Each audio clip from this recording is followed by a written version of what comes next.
Chacune et à chacun d'entre vous et merci de nous rejoindre encore ce vendredi pour notre rendez-vous hebdomadaire, les chantiers au cœur de vos quartiers. Ce vendredi, on va à Ransart, il y a une grosse actualité à Ransart, vous allez le voir avec le lancement d'un gros chantier au niveau de la rue Charbonnel. Et donc c'est l'occasion de faire le point sur ce chantier, c'est l'occasion de faire le point sur tous les chantiers de Ransart.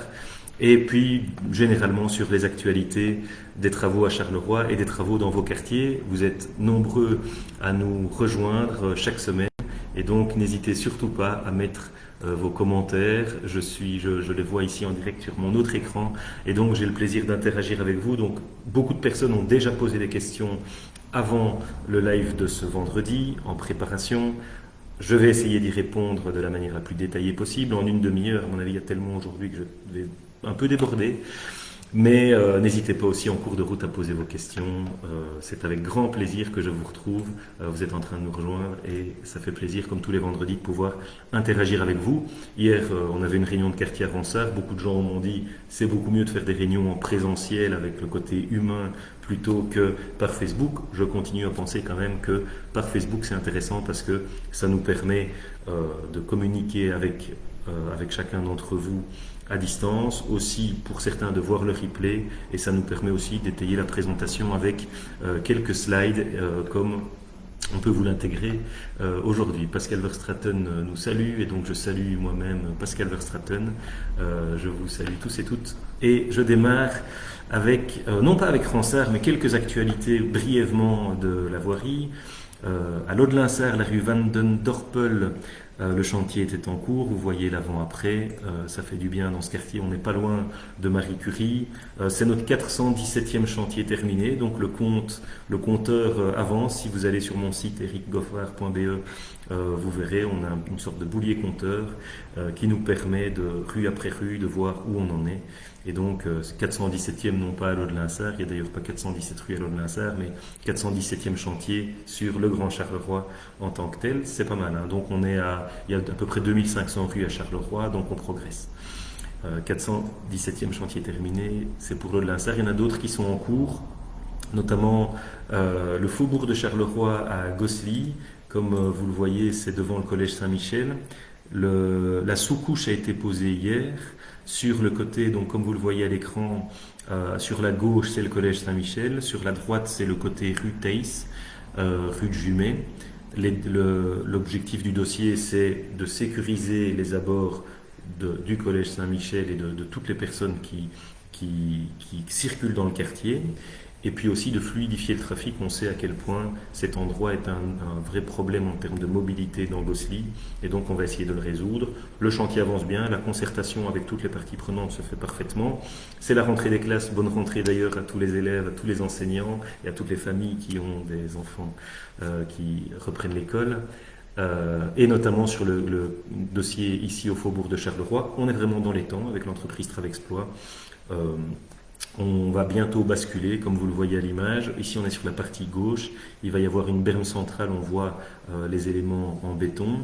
On va passer de la partie gauche vers la partie à droite, donc du côté rue Teiss et rue de Jumet, dans quelques jours.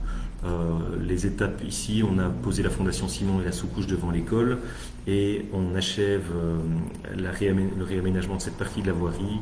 On va bientôt basculer de l'autre côté, mais donc l'accès évidemment à l'école ne sera jamais interrompu et tous ceux qui peuvent descendre via la Drève pour rentrer dans le collège Saint-Michel pourront continuer à le faire. En cours, on a encore un autre chantier, c'est un chantier à Dampremy, et ça c'est assez intéressant. Vous voyez le parc Hélio-Yvan, c'est le parc aux alentours de la maison communale de Dampremy.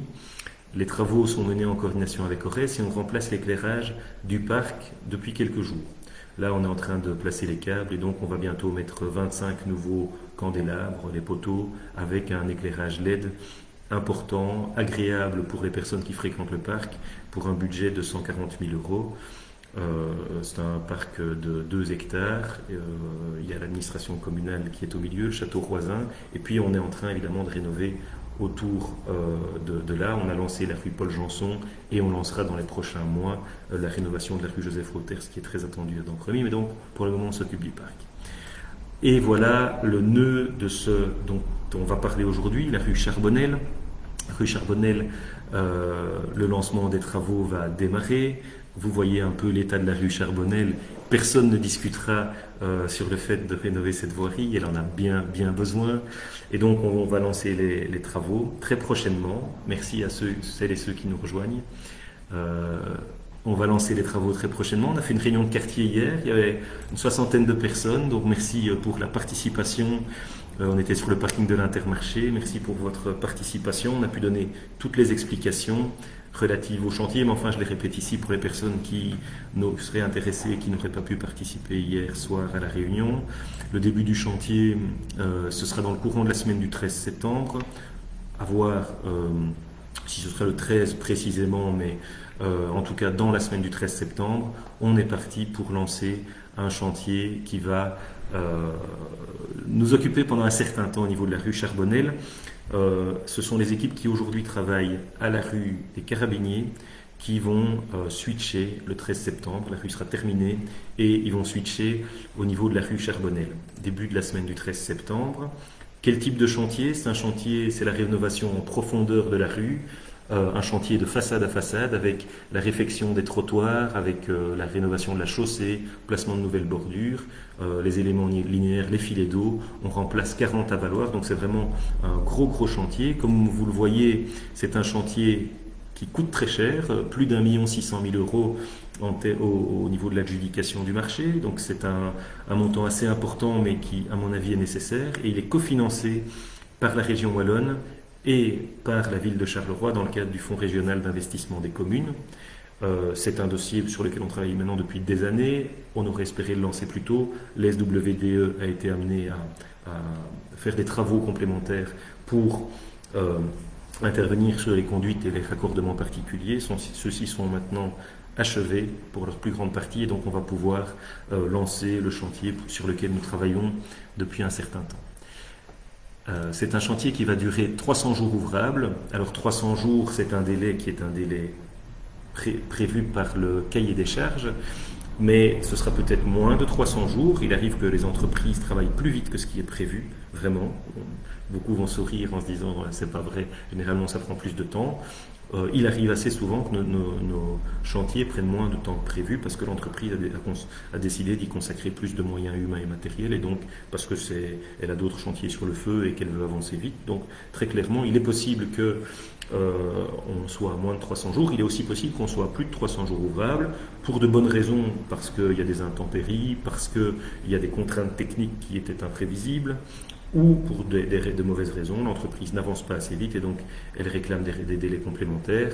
Alors dans ce cas-là, il y a des pénalités qui sont prévues et des pénalités financières et donc on suit très clairement le dossier. C'est pas dans ce contexte, j'espère, qu'on se situera. On verra, un début de chantier c'est toujours une aventure, mais donc c'est de l'ordre, c'est 300 jours ouvrables qui sont prévus dans le cahier des charges et donc c'est de l'ordre sans doute d'1 an et demi de chantier. C'est à peu près ce à quoi on peut s'attendre. On sera évidemment attentif, je serai moi-même sur le terrain ainsi que mon équipe et les services administratifs pour s'assurer du bon avancement de ce chantier. Alors, comment va-t-il se dérouler ce chantier? Il va se dérouler en 3 phases, avec d'abord une première phase entre le carrefour de la rue Aux-sur-Elle et le carrefour avec la rue du Vigneron qui vient d'être rénové.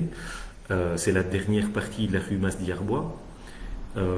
Et puis on va partir du carrefour avec la rue du Vigneron vers la sortie du parking de la crèche. On garde en permanence une entrée-sortie pour la crèche et pour l'Intermarché. Et enfin, entre la sortie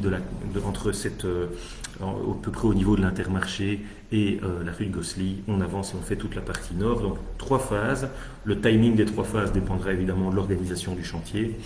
N'hésitez surtout pas, si vous habitez dans le quartier, à poser des questions aux personnes qui sont sur chantier, que ce soit les ouvriers de l'entreprise. C'est l'entreprise Pirlo qui fera les travaux, celle qui a été désignée au terme de l'adjudication que nous avons lancée au niveau communal. Les ouvriers de l'entreprise ou le chef de chantier de l'entreprise. N'hésitez pas non plus à interroger Gaëtan Poitou, que je remercie déjà pour son excellent travail. Il s'occupe aussi du chantier qu'on a vu devant le faubourg, devant le collège Saint-Michel au faubourg de Charleroi. C'est lui qui va s'occuper et suivre aussi le dossier de la rue Charbonnel, rue Masdiarbois. Et donc n'hésitez pas à interpeller Gaëtan Poitou, il connaît tout sur le dossier. C'est un gars qui travaille depuis des années au niveau du service de la voirie. Il va faire, à mon avis, un travail excellent en termes de suivi du chantier avec Fabrizio Di Nardo, qui est le chef d'équipe au niveau de nos équipes de surveillants de chantier. Ils sont à votre disposition et ils répondront à toutes les questions que vous vous posez pendant le chantier. C'est aussi mon cas. J'ai pu répondre avec quelques membres de mon secrétariat hier à toutes les questions qui étaient posées lors de la réunion de quartier. Je reste évidemment à votre disposition pour toute question. On a tous les vecteurs de communication habituels. Je les indique ici, mais je les rappellerai aussi en fin de présentation. À l'hôtel de ville de Charleroi, le meilleur vecteur de communication, c'est l'adresse mail eric.goffard@charleroi.be, ou sinon les numéros de téléphone 071 86 10 81 ou 86 12 36. On est vraiment à votre écoute, on essaye d'être réactif et c'est important.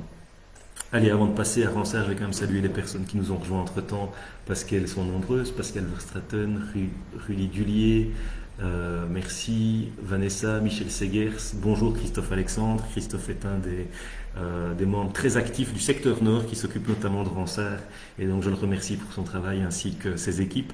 Et ses collègues du secteur Nord, ils font parfois du travail dans des conditions très difficiles, on ne va pas rentrer dans le détail, mais donc je les salue et je les remercie vraiment pour le boulot qui est fait. C'est souvent eux qui viennent s'occuper de vos nids de poules, qui viennent s'occuper d'une série de demandes dans les quartiers, donc ils font un travail très important, n'hésitez jamais à les féliciter, les remercier et les encourager. Donc bonjour Christophe Alexandre, bonjour Jocelyne Laude qui m'interroge sur Gilly. Je lui répondrai quand on fera un truc sur Gilly, mais je lui répondrai par ailleurs. Je la connais très bien. Coralie Lefebvre, bonjour. Et Didier Duchesne, bonjour aussi. Et merci, n'hésitez pas à mettre des petits commentaires, des messages. On va essayer de répondre à tout le monde. Voilà, je suis déjà à 11 minutes de live et j'ai encore répondu à aucune question précise, mais j'y viens. Alors, j'ai d'abord la famille Laplume, apparemment, Delphine Laplume et Arnaud Laplume, qui m'ont interrogé sur l'impasse Fichefay. Ben, je connais bien l'impasse Fichefay. On a rénové la rue Paul Janson il n'y a pas si longtemps. Je connais bien aussi, il y a l'entreprise Robin qui est présente là-bas. Il y a toute une série, il y a Madame Francotte, je pense, qui m'a déjà interpellé sur la situation de l'impasse Fichefay. Ici, c'est Delphine et Arnaud Laplume. Donc, l'état est vraiment connu au niveau de la rue. Les instructions ont été données pour que l'impasse Fichefay puisse être intégrée à la prochaine programmation pluriannuelle des chantiers. Il faut comprendre que on avance dans une logique de réseau structurant. Pour Ransard, c'est très clair. On est en train, avec le chantier dont je viens de parler, Charbonnel-Masdillarbois, on est en train de boucler tous les grands axes de circulation dans Ransard. Les grands axes de circulation dans Ransard, ils sont simples. Si on prend tout l'axe qui vient de Gilly avec la chaussée de Ransard à Gilly, la chaussée du Château-Mondron à Jumet-Amande, la chaussée de Gilly à Ransard et par ailleurs la rue Masdillarbois et puis la rue Charbonnel, c'est tout l'axe de circulation sur l'est de Charleroi entre Gilly, Jumet-Amande et Ransard vers Gosselies qui est traité.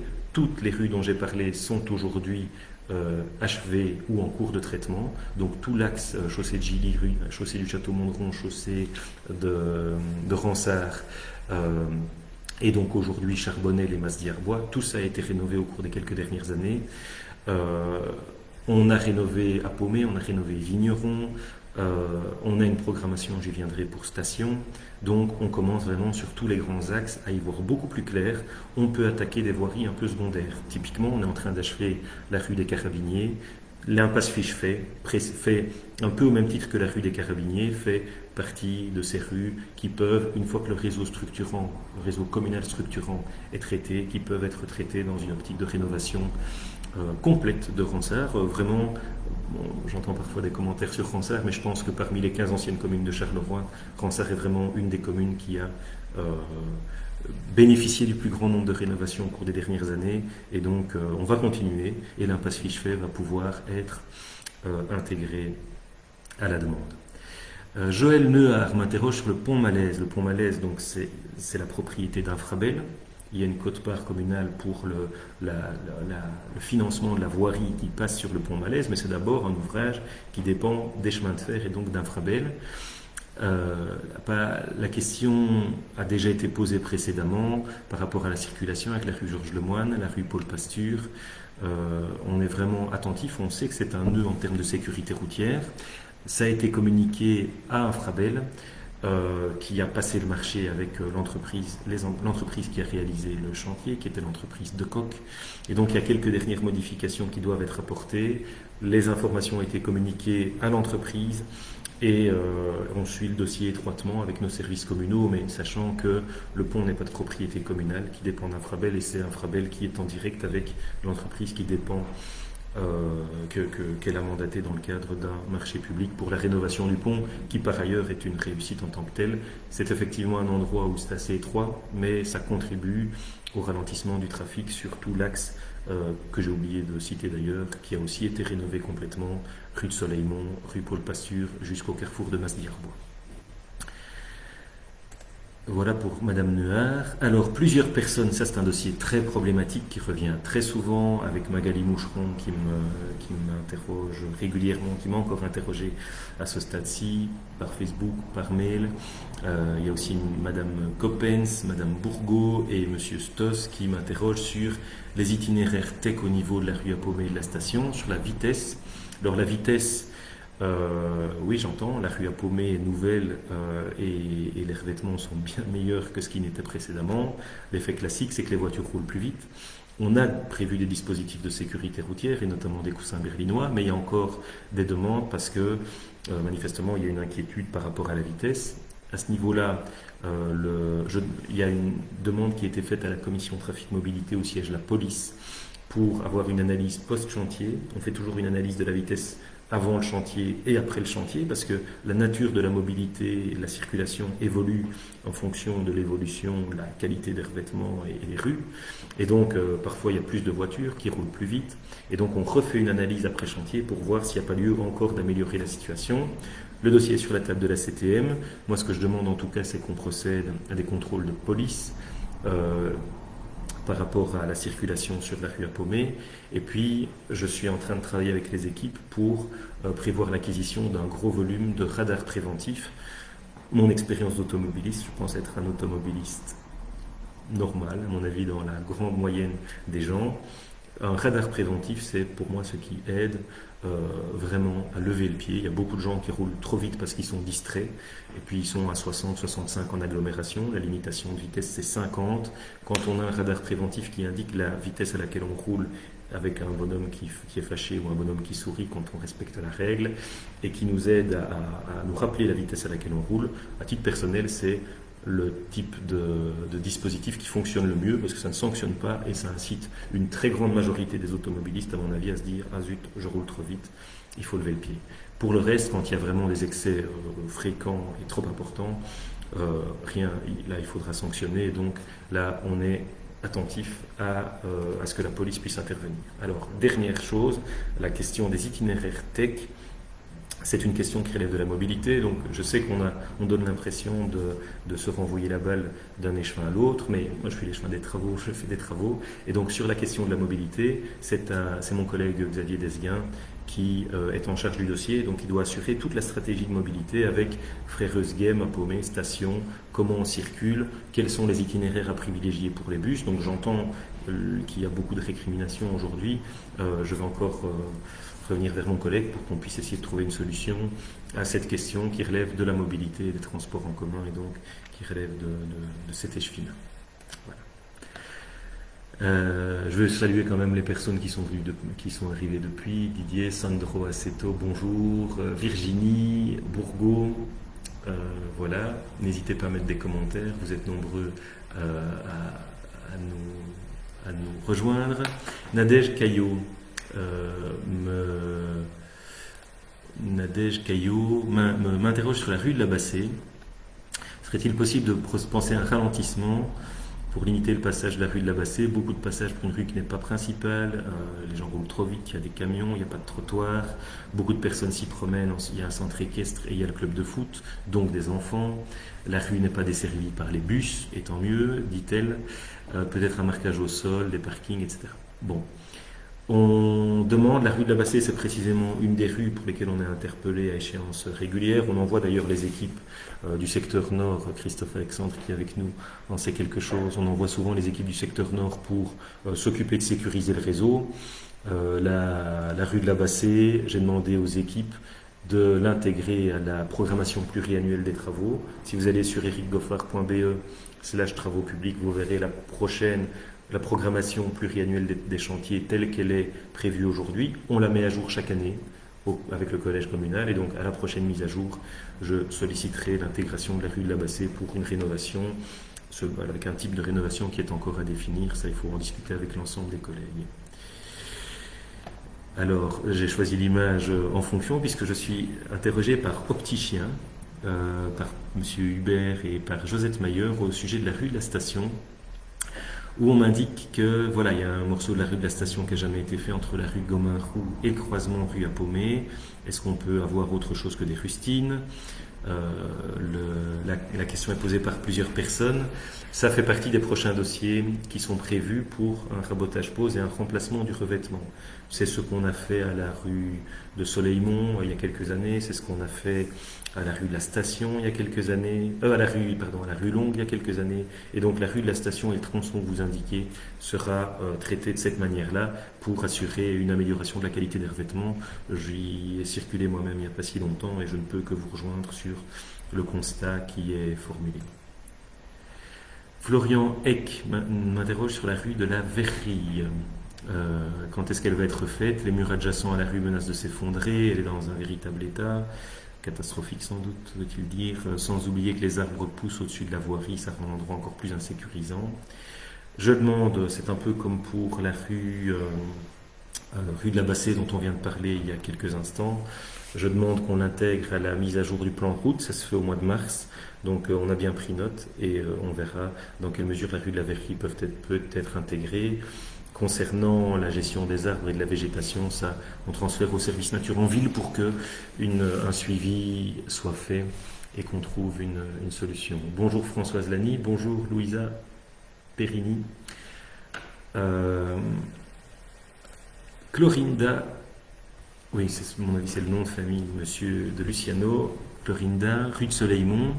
La question porte sur le bas de la rue de Soleilmont qui est oublié, des mauvaises herbes autour des arbres. C'est malheureux qu'il fait toujours dire la même chose, payer des taxes, etc. J'entends.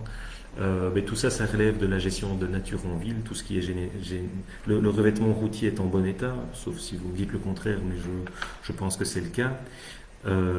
Pour ce qui est des mauvaises herbes qui relèvent de la gestion communale sans transfert à nature en ville, par ailleurs, je rappelle quand même que le règlement de police impose aux riverains d'entretenir les végétations autour du trottoir, les cruaux, comme on dit chez nous, et donc si 200 000 Carolos se mobilisent pour gérer chacun leur portion de trottoir pour ce qui est de l'entretien ordinaire, on aura une ville sans doute plus belle et plus propre. Mais derrière, il y a effectivement des interventions qui doivent être réalisées par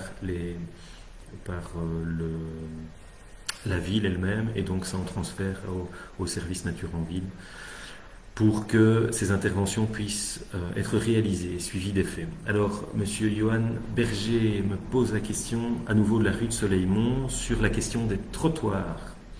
Trottoirs, l'abaissement de bordure, et comment va-t-on faire? Et voilà. Et aussi la question de la vitesse, c'est vrai que c'est une belle descente, la rue de Soleilmont, en descendant vers le tournant qui repart vers Gilly. Pour la vitesse, ça, on avertit la police et la CTM pour que les contrôles utiles soient faits. Il y en a occasionnellement, déjà des contrôles de vitesse, mais on peut effectivement demander qu'il y en ait occasionnellement, que ce soit à titre préventif, voire à titre répressif. Pour ce qui relève des trottoirs, j'ai lancé un grand plan trottoir qui est en cours de construction et il se construit avec les citoyens. C'est-à-dire qu'on a des personnes qui, dans les conseils consultatifs, des aînés, de la personne handicapée, conseil consultatif égalité femmes-hommes, qui ont remis des avis au départ de ces conseils consultatifs. Il y a les conseils de participation de la ville dans lesquels les personnes s'engagent. Ransard est dans le district nord, et donc au niveau du district nord, on a déjà des analyses sur quels trottoirs sont à rénover dans le cadre du plan trottoir. C'est un plan qui est financé cette année-ci à hauteur de 2 millions, et les années qui suivent 1 million chaque année. Donc ça veut dire qu'en 4 ans, on va investir 5 millions sur les trottoirs à Charleroi, dans le Grand Charleroi et dans tous les quartiers.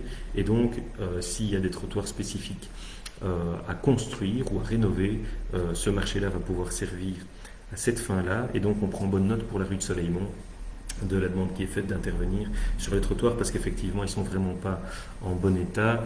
Et puis alors là aussi, pour moi il y a un problème parce que je l'ai déjà personnellement emprunté à pied. C'est très dangereux de pouvoir circuler dans le bas de la rue de Soleilmont en remontant vers Gilly à pied. C'est tout à fait inadapté. Et donc là, ce serait judicieux que nous, au niveau communal, on puisse trouver une solution pour assurer les cheminements piétons entre Ronsard et Gilly au travers de la rue de Soleilmont, notamment dans le grand tournant que vous connaissez bien, au bas de la rue de Soleilmont.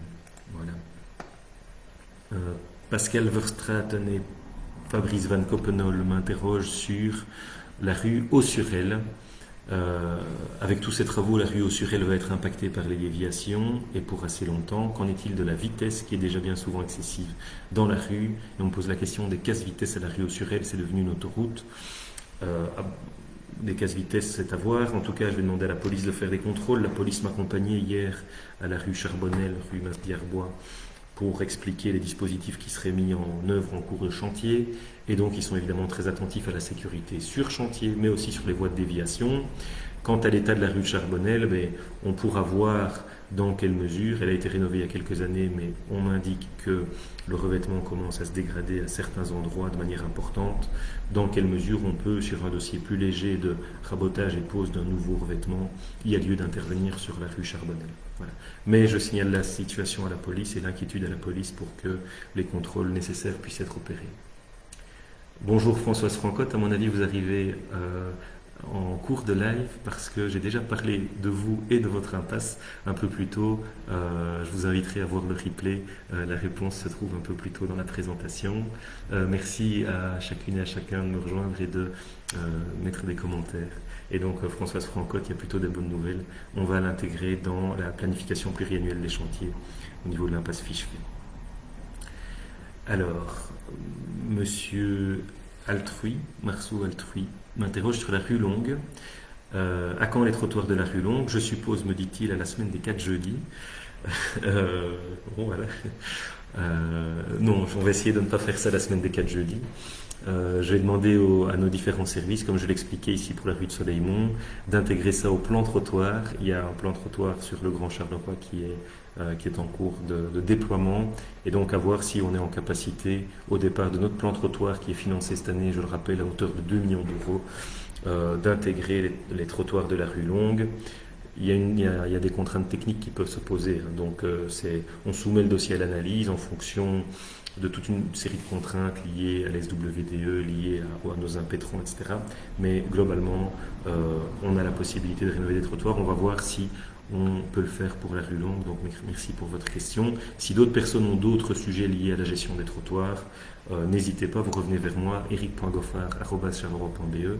Je relève moi-même la boîte, on répond à tout et on essaye de trouver des solutions aux problèmes qui se posent. Françoise Botson me salue, je la salue également. Chantal Wayenberg, qui me parle évidemment de Gossely. Françoise Botson, elle, c'est Couillet. Et donc, n'hésitez pas à me mettre des commentaires. Je répondrai, pour ceux qui ne concernent pas Ronsard, en message privé. N'hésitez pas vraiment à envoyer des mails en message privé pour obtenir des réponses par rapport aux différentes questions. On assure le suivi. Véronique Masco et Céline Volant m'interrogent sur les rues Bonneville, la rue Préa et la rue Lemoine. Quid de l'accès à ces rues autour des terris où la nature a repris le dessus, effectivement, et la situation du terri lui-même n'a pas favorisé l'autorisation à circuler près du terri. C'est devenu un endroit de dépôt clandestin. L'ouverture de ces rues permettrait de fluidifier nettement la circulation des quartiers proches. Merci. On va interroger les services concernés pour voir dans quelle mesure il y a la possibilité de rouvrir ces rues à la circulation. C'est des rues qui avaient été fermées pour de très bonnes raisons et des raisons de sécurité publique. J'arrive, ça fait déjà 29 minutes qu'on est ensemble, j'avais dit une demi-heure, donc on avance bien parce qu'il reste encore quelques questions. Ah voilà, Christian André et Patty Cheyenne m'interrogeaient sur le sentier Tolaire en disant c'est en piteux état, quand va-t-on la refaire? C'est un nid de poule géant. Alors, sur les sentiers, je vais directement passer parce que le sentier Tolaire est une question, mais Louis-Philippe m'interrogeait sur les sentiers communaux en général. Ronsard a un grand avantage, c'est que Ronsard, c'est une commune où il y a beaucoup de sentiers qui permettent à pied, à vélo, pour des enfants, etc., en théorie, d'utiliser les sentiers. et de parfois prendre un raccourci ou prendre des chemins en mobilité douce qui sont beaucoup plus agréables, mais évidemment, ça importe que l'on puisse entretenir ces sentiers. Donc la toute première chose, c'est de savoir est-ce qu'on va réussir enfin à nouveau à élaguer ces sentiers, à en prendre charge au niveau communal, et puis aussi à les rendre propres, parce que c'est un cercle vicieux. Le fait qu'on n'entretienne plus suffisamment les sentiers, certains se sentent libres d'aller y déverser tout et n'importe quoi, comme des pots clandestins, et donc c'est une chaîne sans fin, et on en arrive, alors qu'il y avait de beaux sentiers dans le temps à Ronsard, à avoir des sentiers qui aujourd'hui sont impraticables. C'est dommage pour la mobilité, c'est dommage pour la qualité de vie à Ronsard, et donc je vois avec les services qui ne dépendent pas tous de mes compétences, mais notamment avec le service Nature en Ville, dans quelle mesure on peut entretenir ces sentiers et trouver des solutions pour les rendre à nouveau praticables. À terme, ça je vous préviens, c'est pas pour les 2-3 années à venir, mais à terme, il est envisageable, à partir du moment où on aura rénové l'ensemble des voiries dans certains quartiers comme à Ronsard, de trouver des solutions pour les rendre aussi plus praticables avec un pavage ou avec des éléments. On m'a dit hier par exemple que les travaux qu'on a fait rue du Vigneron avec la petite impasse qui est dans la rue du Vigneron, on a bien rénové le sentier là-bas, ce qui permet aux personnes de circuler à nouveau. Et donc c'est le type d'intervention qu'on devrait pouvoir faire, parce que les sentiers à Ronsard nous permettent vraiment d'améliorer, je trouve, la qualité de vie dans nos quartiers à Ronsard. Voilà. Donc, ceci clôture les questions qui m'ont été posées. J'espère avoir répondu à toutes les questions. S'il y a des questions auxquelles je n'ai pas répondu parmi les questions que vous avez posées en cours de live, je vais le faire ici dans un second temps après la présentation. N'hésitez surtout pas à continuer à poser les questions. On est là pour échanger avec vous, pour répondre à vos questions sur les quartiers, les questions qui concernent Ronsard ou les questions qui concernent les autres quartiers. Je vous donne rendez-vous vendredi prochain pour un nouveau live. Je ne sais pas très bien quel quartier on abordera, mais on a déjà abordé à peu près toutes les anciennes communes. Ronsard, c'est déjà au moins la deuxième fois qu'on revient à Ronsard. Et donc, si vous avez des idées, n'hésitez pas, revenez vers moi, posez des questions. On se retrouve en tout cas vendredi prochain entre midi et midi et demi. C'est un plaisir renouvelé que de vous retrouver chaque semaine. N'hésitez surtout pas non plus, les canaux de communication entre nous, le meilleur canal, eric.goffard@charleroi.be, c'est vraiment la meilleure manière pour moi après d'assurer le suivi avec les différents services. Il y a pas mal d'infos sur ericgoffard.be spécifiquement sur les chantiers et leur planification. N'hésitez pas non plus, 071 86 12 36, on décroche et on répond aux différentes questions. Évidemment, chacun d'entre vous est branché via Facebook, donc n'hésitez pas à liker ma page, à la suivre et à la partager si vous pensez que c'est intéressant pour d'autres personnes. À titre personnel, ça me fait évidemment tout à fait plaisir. Et puis, toutes les présentations et tous les échanges que nous avons en live, on les extraits de Facebook et on les met sur YouTube. Donc il y a une chaîne YouTube qui reprend tous les lives qu'on a fait, toutes les discussions qu'on a eues au sujet des différents sujets, des différentes questions qui se posent. Et donc n'hésitez pas, là encore, à consulter notre chaîne, ma chaîne YouTube. On la gère à quelques-uns avec les membres de mon équipe, mais voilà. Je vous retrouve la semaine prochaine. Je vous souhaite un excellent week-end de rentrée à tous les enfants. L'école, c'est important, donc moi j'ai toujours adoré l'école. Donc je vous souhaite, vous aussi, d'être heureux et heureuse à l'école et de faire des études qui vous plaisent et qui vous permettront, on l'espère, d'avoir un métier qui vous passionne autant que mon activité des chemins des travaux me passionne. Je vous retrouve la semaine prochaine et je vous dis à bientôt. Au revoir.